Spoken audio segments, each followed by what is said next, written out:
Avec une capacité de production estimée à 20 000 tonnes d'huile alimentaire par an, la SNCTech occupe les 1/5 du marché national de l'huile au Burkina Faso. Avec sa marque Savor, SNCTech, c'est un chiffre d'affaires d'environ 20 milliards de francs CFA par an. En termes de valeur ajoutée à l'économie, c'est plus de 8 milliards de francs CFA qui est reversé au pays en termes d'impôts et de taxes. Première huile végétale certifiée conforme par l'ABNORM, l'agence burkinabé de normalisation de la métrologie et de la qualité. L'huile Savor est enrichie en vitamine A et sans cholestérol. Le chiffre d'affaires, c'est autour de 20 milliards.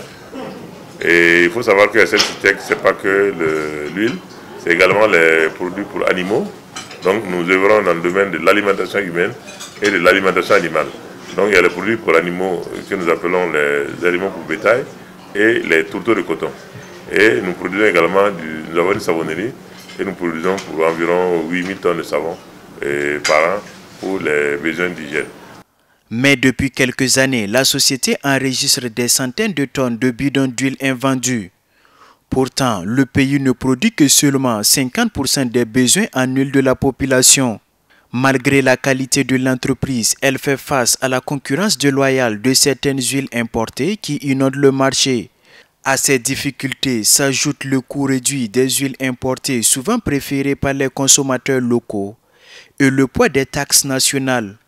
Suite aux nombreuses plaintes des entreprises évoluant dans ce domaine, l'État burkinabé, à travers un décret en 2018, invitait certaines institutions à consommer les produits locaux.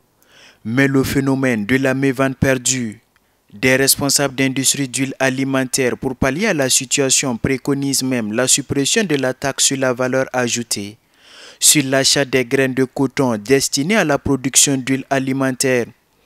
À ce jour, l'un des défis majeurs de la SNCTech, c'est conquérir le marché international.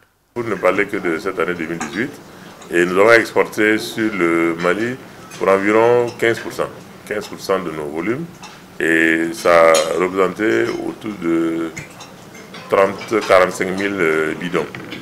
Et sur le Togo, nous avons vendu principalement en vrac, autour de 400 tonnes.